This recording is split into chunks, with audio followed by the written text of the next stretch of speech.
Salut à tous les price actionneurs. Avant de regarder la vidéo, lisez le disclaimer. Je vous rappelle que cette vidéo n'est absolument pas un conseil en finance.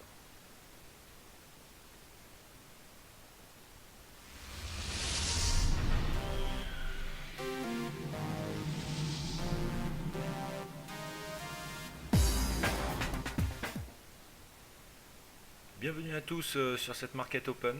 Donc là, notre DAX, bien évidemment, bullish. On est breaker, on a voulu s'affranchir donc des 10 490, du 1005 quoi. Et là, on a un target majeur bien sûr sur les 10 880. Très peu d'embûches. Par contre, attention, méfiance, je tiens à vous alerter sur une chose. C'est que tout le monde est bullish, tout le monde donc voit le déclenchement bullish, la tendance bullish. Donc méfiance, on peut avoir une journée de pullback, de prise de bénéfices avant de repartir à la hausse. Ça va peut-être pas se faire en straight line. On va regarder le 1 heure. Voilà, bon, spike vraiment agressive. Énormément de gap au travers de la spike. 1, 2, 3, 4, 5, 6, 7, 8, 9, 10, 10 bougies consécutives, c'est énorme. Franchement, c'est énorme. Donc là, pour l'instant, le break est validé tant qu'on ne passe pas sous les 404. Donc tous les swingers verront leur stop, bien sûr, sous 404.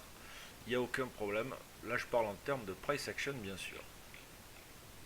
En 15 minutes, on voit que on flirte avec la moyenne mobile et on redécolle déjà pour faire un test du top. Une zone de ranging pourra être établie entre 652 et 707. C'est un peu plus clair en 5 minutes.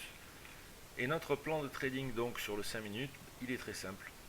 Donc là nous avons deux grosses zones d'achat intraday. La première sur signaux price action bien sûr uniquement sera la zone des 654 ici pour rechercher une opportunité d'achat.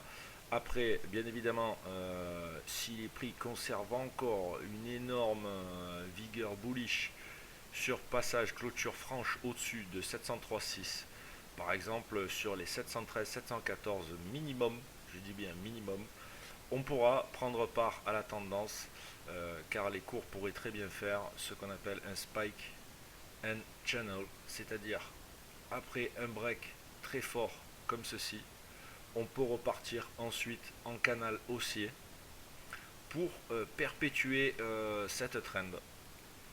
Par contre, si on n'arrive absolument pas à passer au-dessus des 703, qu'on maintient la zone de range et qu'on passe sous cette buying zone, on aura une deuxième zone d'achat qui est en convergence avec le point pivot jour sur les 10 600, voire même cette boule TL.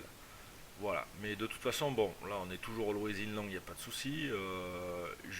Sous 10 400, il y aurait grosse invalidation. Maintenant, tant qu'on est au-dessus de 10 400, on est toujours acheteur, il n'y a aucun problème.